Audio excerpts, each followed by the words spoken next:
taratara ki tai, he hiaki ana te atakura, he tio, he hoka, he hauhu, te hei mauriri.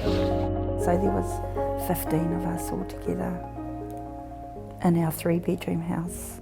Just me and my 3 daughters, however, I ended up with about 7 children and 4 more adults. So my 5 children and myself, and my children's dad came down from Rotorua to be with us. But I was more worried about feeding our community. A bit scary at the beginning. I watched the movie I'm Legend, so I thought it was a bit similar to that. But then when it started to hit us and she brought that, the announcement out, I actually got scared. Cooking for a big family with no oven was a challenge. Shocked that that was happening in our country. I'd been following it. We had a guy staying there that had the virus, and our boss didn't let us know about it, so I handed in my resignation and left that job. The age group, you know, they're like, far out, that's us. And then I felt afraid. Of course, you know, you think that there's this deadly virus out there that could possibly wipe out many of your family and friends. And then it was panic of if we were going into a lockdown, did I have enough? Yeah, looking for work at the moment. I didn't like the anxiety it caused just in case something happened. Glued to the TV, just watching that 1 o'clock announcement every day. So, you know, we live week to week, so it's not like we have an emergency kit in our home. The education system wanting us to follow their process, I couldn't do it. We'd go for walks and they had to find shapes like circles or triangles and colours and count things. I never had the technology at home, and I didn't realise I needed it until COVID. We didn't have the devices for our big mokopuna to get online and stuff like that. The schools helped, and we didn't have Wi-Fi at the home, so I had to go and buy top-ups. Oh, we couldn't log in. So I learnt a lot. I learnt a lot of what they could and couldn't do in a classroom setting. Kōkiri. Kōkiri every morning. Kōkiri. Kōkiri, Marae, they looked after me and my boys. Yep, Kōkiri. Because we did karakia. And we needed the towels because there was so many people and we couldn't get them dry fast enough. I had quite a few phone calls to make sure that we're okay and what we needed. That feeling of safety and protection and grounded.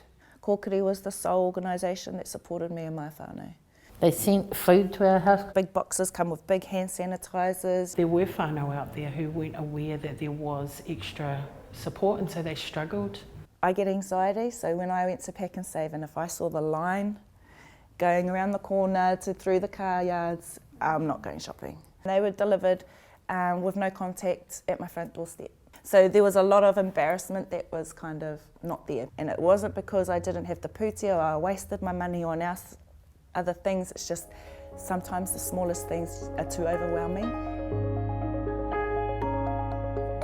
There was 3 of us that have asthma in the house. Because my boys had eczema and asthma. Heard of the things that might happen if she needed assistance in ED, about her going by herself and I wouldn't be able to help or attend. My husband's diabetic and we weren't sure on how we were to get that medicine because we'd had nothing from our doctors. With normal checkups, I didn't know if you could actually go and get your med reviews or anything really. I thought it was just strictly shut down for COVID. And then we got our flu jabs. The whole house got done. Normally it's just myself and my son. Yeah. But Mary and Wayne actually got done this time. Once again, Kōkiri were my go-to on how I could access my medication. Tanihanas was different. It lost a lot of mauri, I reckon. During the COVID, we couldn't travel. You could only have 50 at that time, I think. It was before the rules changed to 100. So it was, I think it was 50 people in the one room. We understood we got to protect the whakapapa, but it was just that part we were like, Surely we could have done that a better way, where you could have had a wire to bless yourself. Instead, they had the hand sanitizers, and my koro went and pumped and went like this twice and tried to flick the hand sanitizer. So yeah, that's one thing I will always remember. I was kaimahi in the kitchen, so I couldn't cross over to be by the whanuapani and the wharenui. So simple things like that, I couldn't go poroporaki, so I didn't feel like I had my closure. I wouldn't have been able to shop with 5. Yeah, and social distance. You know, the line going right around to McDonald's, and I thought, oh gosh, this is real. And so I waited in line because we needed a few stuff, and I said, oh gosh, and we were all spaced out. I quite often thought during lockdown of solo parents or our kaumātua, of how they coped. I definitely think those are areas that need to be reassessed. Just click and collected everything because my boys had eczema and asthma. Yeah, mainly the TV. Mainly the TV. If we weren't watching it at home, we all got called into the supper room. Facebook, Te Ao, Kōkiri, Marae page, the COVID-19, the lives that Jacinda Ardern did. You hear all the new cases that have come up, and you start, oh no, people aren't listening. I take my hat off to Jacinda and her team. If you listen to the information, take note of what she's saying and do it. I don't think Auckland would have gone back into that second lockdown. I was one of those people that listened when she said that the mortgage, we're getting a holiday. The mortgage payers were getting a holiday. I didn't hear that part. I heard everyone doesn't have to pay rent. And so I didn't, because I thought that's what the message that she was relaying to me. Okay, everything's been suspended while we deal through this COVID. So I didn't pay rent, and it turns out I ended up in arrears. Caught myself up. But then I thought, okay, I can't listen to these anymore because I'm hearing the wrong information. And then it's putting me behind in my bills, so. You kind of feel like you are in a bubble, and that, you're just separate from the rest of the world, and you're just kind of stuck in your bubble. Another level of English where you don't understand, and those are the 5-syllable words and all of those sort of things. When you go to doctors and you hear medical jargon, it was like that. The thing about communication, which everyone seems to forget, is it's no good if the other person can't understand what you're talking about.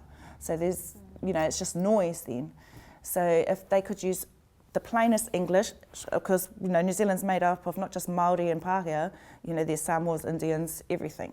The journos that ask the questions is just silly. Like, come on, didn't you just listen? Have the press conferences, get all the information that you need out of them, then relay it back to the peoples. And it wasn't just me too, I had the other adults in the house going, what does that mean? I didn't really watch too much of what was happening outside of New Zealand. It was kind of frightening, I guess, the amount of people in hospital, the numbers that they were giving of people who were dying. Didn't have that too much in the house, probably because of my children as well, of not wanting to scare them too much.